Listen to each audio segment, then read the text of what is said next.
తెలుగులో మీకు బాగా పేరు ప్రతిష్టలు తెచ్చిపెట్టిన సినిమాలు ఘర్షణ టైం అని అంటారా, ఘర్షణ గీతాంజలి అంటారా? గీతాంజలి టైం నుంచి మీకు ఓ ప్రియ ప్రియ స్పెసిఫిక్ గా ఆ సినిమా రికార్డింగ్ కి సంబంధించి మీకు గుర్తుండిపోయిన ఫస్ట్ రాజాసార్కి పాడిన సాంగ్స్ வந்து అబ్బదీని సోకు సంపంకి రేకు అలాంటి సాంగ్స్ ఫస్ట్ పాడాను. దాంట్లో కూడా కొంచెం రైమింగ్ గా చాలా ఫాస్ట్ గా వర్డ్స్ వచ్చిన వేటూరి గారి రాసిన సాంగ్స్ కొన్ని పాడాను. కొట్టండి తిట్టండి మీదే కదా పాట? కొట్టండి తిట్టండి గిల్లండి గిచ్చండి చంపండి పిచ్చండి నెమ్మది ప్రేమ అది ఇదన్నీ పాడుతున్నప్పుడు నేను చాలా కష్టపడాను.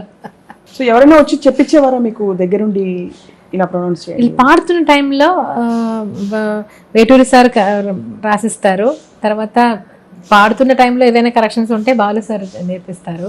సుశీలమ్మ గారి పాట విన్నారు, జానకమ్మ గారి పాట విన్నారు, ఎవరి పాటలో మీకు ఏం నచ్చేది బాగా?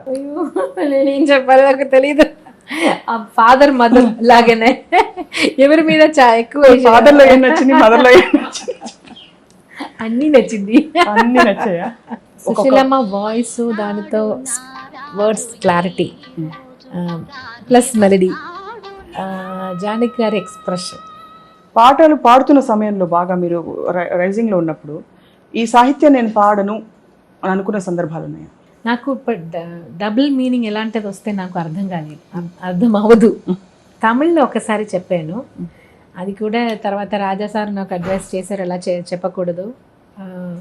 డైరెక్టర్ ప్రొడ్యూసర్ వాళ్ళకి ఏం కావాలో అదే లిరిసిస్ట్ రాశారు.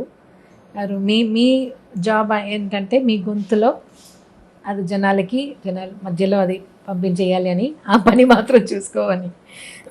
తర్వాత నేను ఎవరి దగ్గర ఏం మాట్లాడలేదు, ఏమి ఎప్పుడు అబ్జెక్ట్ చేయలేదు. అయితే అలాంటి నీకు కావాల్సింది నా దగ్గర ఉంది ఒకటి, నీకు కావాల్సింది అది కూడా నాకు ఏదైనా తప్పైన ఏదైనా మీనింగ్ నాకు నా బ్రెయిన్లో రాలేదు. మీరు చెప్తున్నప్పుడు అలా దాంట్లో ఏదైనా ఉందా అని నేనే ఆలోచన చేస్తున్నాను. For good old times sake విజిలేస్తే ఆంధ్ర సోడా బుడ్డి ఆ పాటను గుర్తు చేసుకుంటారా ఒకసారి? Can you just? నువ్వు విసిలేస్తే ఆంధ్ర సోడా బుడ్డి, అది వినబడుతుంటే అలజడి రేగి జారుతుంది మిడ్డి, నువ్వు విసిలేస్తే ఆంధ్ర సోడా బుడ్డి.